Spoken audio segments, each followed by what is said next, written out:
Bismillahirrahmanirrahim. Assalamu alaikum. How are you all?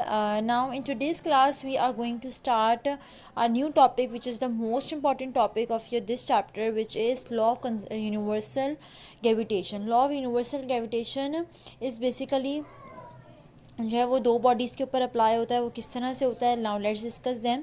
According to Newton this law is true not only for heavenly bodies but is also true of any two bodies in this universe. ठीक है, basically ये law apply होता है हमारा दो bodies के ऊपर. और ये जब लॉ आया था तो ये बेसिकली आया था दो हैवी बॉडीज़ के लिए, लाइक अर्थ, सन, ये इस तरह की जो बॉडीज़ हैं, प्लैनेट्स वगैरह, तो ये हैवी बॉडीज़ हैं, उनके लिए आया था. ठीक है, बट आफ्टर डेट जब उसके ऊपर स्टडी हुई तो न्यूटन ने कहा कि नहीं, ये लॉ जो है वो हमारा जो है नॉर्मली अगर हम डिस्कस करें किसी भी दो बॉडीज़ को तो उनके ऊपर भी अप्लाई होता है. Now what's the statement of this law? इस लॉ की स्टेटमेंट क्या है? Every body in this universe attract every other body with a force which is directly proportional to the product of their masses and inversely proportional to the square of distances between their centres. क्या कह रहे हैं? हर body इस दुनिया के अंदर हर दूसरी body को किसी ना किसी फोर्स के ज़रिए अट्रैक्ट कर रही होती है. ठीक है, again I am going to repeat my statement. हर बॉडी इस दुनिया के अंदर हर दूसरी बॉडी को किसी न किसी फोर्स के ज़रिए अट्रैक्ट कर रही होती है. और वो जो फोर्स होती है वो डायरेक्टली प्रोपोर्शनल होती है वो जो दो बॉडीज़ होती हैं उनके मासेस के, और वही फोर्स इन्वर्सली प्रोपोर्शनल होती है उन दोनों बॉडीज़ के बीच का जो डिस्टेंस होता है. सही है. अब मैं यहाँ पे कंसिडर कर रही हूँ दो बॉडीज़ जिनका नाम है A and B. A body का मास है m1 और बी बॉडी का मास है m2. ठीक है, इन दोनों के बीच में दोनों एक दूसरे को किसी ना किसी फोर्स से अट्रैक्ट कर रहे हैं. ठीक है, तो इनके बीच की फोर्स क्या हो गई? F हो गई. सही है, और वही F डायरेक्टली प्रोपोर्शनल हो गया इन दोनों के मासेस के. इन दोनों के मासेस क्या हैं? m1 और m2. अगर आप यहाँ पे स्टेटमेंट देखें, directly proportional to the product of their masses. इन दोनों के मासेस का जो मल्टीप्लिकेशन होगी, जो प्रोडक्ट होगा, उसके बराबर होंगे. तो फोर्स हमारी डायरेक्टली प्रोपोर्शनल हो गई किसके? m1 मल्टीप्लाई बाय m2 के. सही है. Consider two bodies A and B of masses m1 and m2 respectively. m1 respectively का मतलब ये हुआ कि a का मास m1 है और b का मास m2 है. That are place with the centre at distance r. और दोनों को कुछ डिस्टेंस से रखा गया और दोनों का जो डिस्टेंस है वो क्या है? r है. From each other as shown in figure, जिस तरह से आपको इस फिगर में बताया गया. According to Newton's law of gravitation, Newton का जो लॉ ऑफ ग्रेविटेशन था उसमें क्या था? स्टेटमेंट क्या थी? The force of attraction exerted by body A and on body B is same in magnitude but opposite in direction. क्या कह रहे हैं?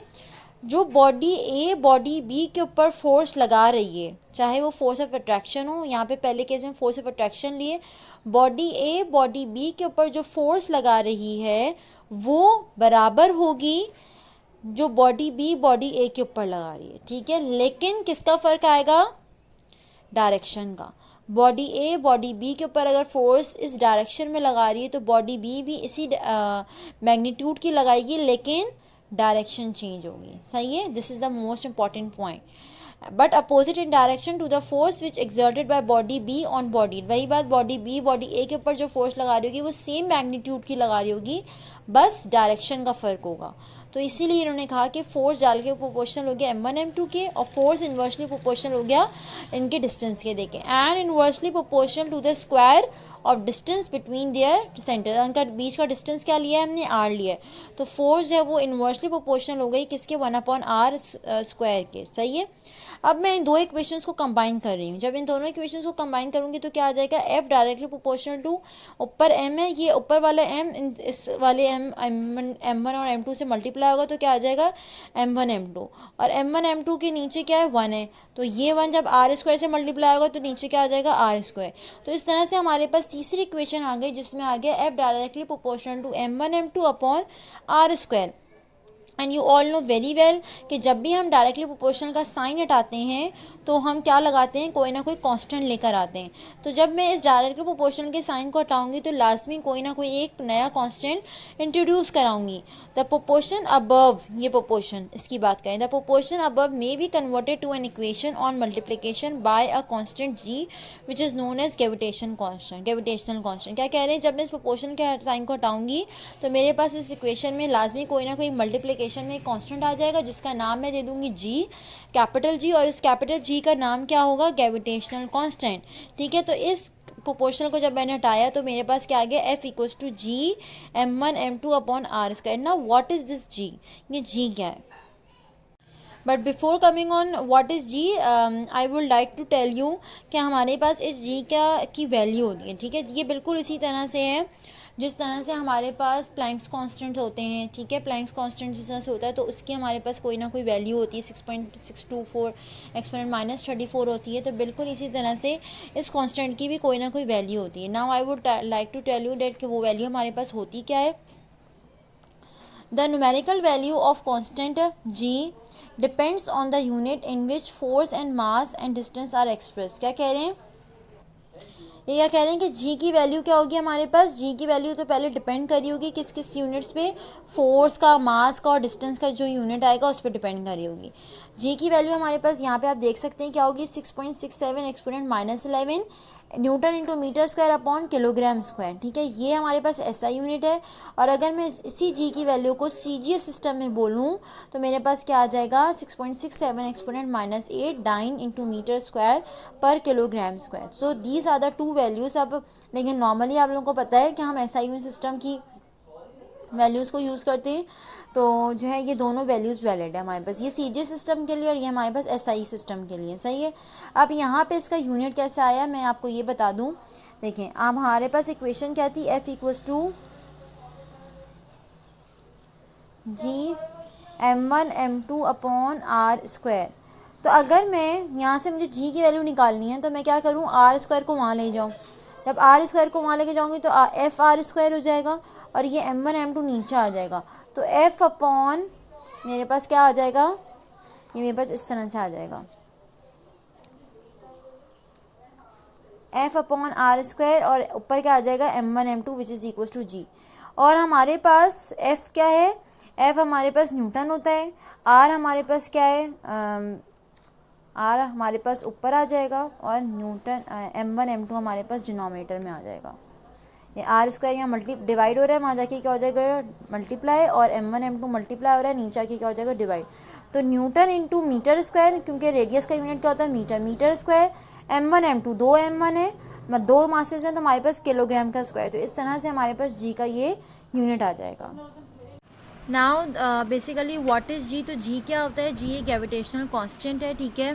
ग्रेविटेशनल कांस्टेंट क्यों बोल रही हैं, क्योंकि हाँ अगैन मैंने आपको स्टार्ट ऑफ द वीडियो बताया था कि हम ये जो लॉ आया था बेसिकली आया था दो लार्ज बॉडीज़ के लिए। तो दो लार्ज बॉडीज़ में हमने कंसिडर किया था सन एंड अर्थ, हमने अर्थ और या सन को कंसिडर कर लिया या प्लैनेट्स वगैरह को कंसिडर कर लिया, तो हमने इस तरह की लार्ज बॉडीज़ को कंसिडर किया था। तो इसीलिए जो इसका जो नाम रखा गया वो इसीलिए रखा हुआ गया है ग्रेविटेशनल कांस्टेंट, ठीक है। बट बाद में जो न्यूटन ने कहा था कि ये लॉ जो है वो दो सिंपल बॉडीज़ के ऊपर भी अप्लाई हो सकता है। और इसके ऊपर कैवेंडिश एक साइंटिस्ट हैं जिन्होंने एक्सपेरिमेंट किया था कैवेंडिश बैलेंस के थ्रू, और उसमें उन्होंने क्या किया था, उन्होंने दो मासेस को लिया था, एक छोटा मास लिया था, एक बड़ा मास लिया था। जो छोटा मास लिया था उसकी वैल्यू उन्होंने ले ली थी स्मॉल m, और जो बड़ा मास उन्होंने लिया था उसकी वैल्यू उन्होंने ले ली थी कैपिटल M। और इस तरह से उन्होंने कुछ कैलकुलेशन के थ्रू हमारे पास जी की वैल्यू निकाल ली थी। Now so here we are done with this topic. हमारा यहाँ पे ये टॉपिक ख़त्म हो गया है। आपके पास समटाइम्स जब ये क्वेश्चन आता है ग्रेविटेशन का, तो जो है आपको इसमें ग्रेविटेशन की जब ने पीछे भी वो करी है डेरिवेशन करी है, आपको वो करनी होती है, और आपको जस्ट जो है वो ग्रेविटेशनल कांस्टेंट आपने डिफ़ाइन करना होता है। तो जब आपको नोट्स प्रोवाइड किए जाएंगे तो आपको उसमें पता चल जाएगा ग्रेविटेशनल कांस्टेंट की क्या डेफिनेशन होती है। तो now we are moving to the next topic. Okay, so our next topic is basically mass of earth. Mass of earth का हमारे पास टॉपिक है, तो now let's study this. The mass of earth may be determined with the help of Newton's law of universal gravitation. हम mass of अर्थ जो है वो निकाल सकते हैं न्यूटन्स लॉ ऑफ ग्रेविटेशन के थ्रू। उसमें क्या था, वी नो डैट, हमें ये बात पता है कि earth attract the bodies towards the centre. Her body को जो है वो अर्थ अट्रैक्ट कर रही होती है, ठीक है, with the value of small G. Consider a body of mass m। अब सपोज़ करें एक बॉडी का मास है m, जिसको मैंने सरफेस के ऊपर अर्थ की सरफेस के ऊपर रख दिया है। ये सपोज़ करें ये अर्थ है, ठीक है। इस अर्थ की सरफेस के ऊपर मैंने एक छोटा मास रख दिया है स्मॉल m, सही। दिस इज़ स्मॉल m जो कि मैंने एक अर्थ की सरफेस के ऊपर रख दिया है। और अर्थ का अपना मास क्या है, m e। अर्थ का अपना मास क्या है एम ई, और अर्थ का अपना रेडियस क्या है आर ई। देखिए मैंने अर्थ की जितनी चीज़ें वो कैपिटल ली है, mass of the earth, radius of the earth, ठीक है। If M E be the mass of the earth and R E is its radius, then force with which the earth attracts the body towards its centre is given by this equation. ये equation हम अभी निकाल चुके हैं। F equals to G M M, अभी हमने M1 M2 लिया था अपॉन आर स्क्वायर, तो अब मैं क्या करूँगी, F equals to G into small M, क्योंकि इसमें छोटा मास और बड़ा मास जो अर्थ का मास है एम ई, अपॉन मैं क्या ले लूँगी आर ई स्क्वायर, यहाँ पे मैं कैपिटल आर ई स्क्वायर ले लूँगी, ठीक है। कैपिटल आर ई स्क्वायर ले लूँ तो वो ज़्यादा बेहतर है। नाउ अब ये भाई हमारे पास लॉ ऑफ ग्रेविटेशन अभी जो पीछे हमने किया था उसी से आया था। अब इन्होंने क्या कहा, but the force of attraction is equal to the weight of the body. जिस फोर्स से वो उसको अट्रैक्ट कर रहा है वो आपके वेट ऑफ द बॉडी के बराबर है, ठीक है। ये देखें, ये अर्थ जो है, ये अर्थ इस छोटी बॉडी को जिस फोर्स से अट्रैक्ट कर रहा है, तो बेसिकली ये बॉडी भी तो इसके ऊपर कोई ना कोई अपना वेट अप्लाई कर रही है ना, तो उसको मैंने उस फोर्स को किसके बराबर ले लिया, वेट के बराबर ले लिया। और वेट मेरा किसके बराबर होता है, स्मॉल एम जी के बराबर होता है, सही है। तो मेरा ये स्मॉल एम इस स्मॉल एम से कैंसिल हो जाएगा और मेरे पास स्मॉल जी की क्या वैल्यू आ जाएगी, G into M E upon R E square. और मुझे यहाँ पे क्या निकालना था, मास ऑफ अर्थ निकालना, तो मतलब मुझे कैपिटल एम निकालना था। कैपिटल एम इधर ही रहेगा, ये आर स्क्वायर नीचे डिवाइड हो रहा है, वहाँ जाके मल्टीप्लाई हो जाएगा और ये जी एम नीचे आ जाएगा, सही है। एम तो कैंसिल हो गया, हमारे पास सिर्फ जी आ जाएगा, सही है। तो इस तरह से हमारे पास मास ऑफ अर्थ की वैल्यू आ गई। मैंने स्टार्ट में ही स्मॉल आर ई को मैंने कैपिटल आर ई कर दिया, तो क्योंकि यहाँ पर इन्होंने स्पेसिफाई किया हुआ है, सही है। तो इस तरह से मेरे पास ये मास ऑफ अर्थ की वैल्यू आ जाएगी। Now what will be the value of the mass of अर्थ। अगर आप एक चीज़ यहाँ पे नोटिस करें तो मास ऑफ अर्थ के अंदर का जो फॉर्मूला है उसमें सारी चीज़ें कांस्टेंट है। स्मॉल जी कांस्टेंट है, ठीक है, 9.8।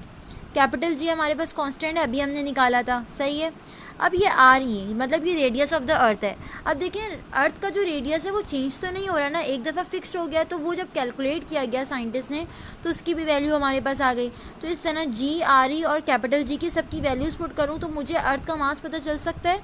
तो नाउ फाइंड इट आउट।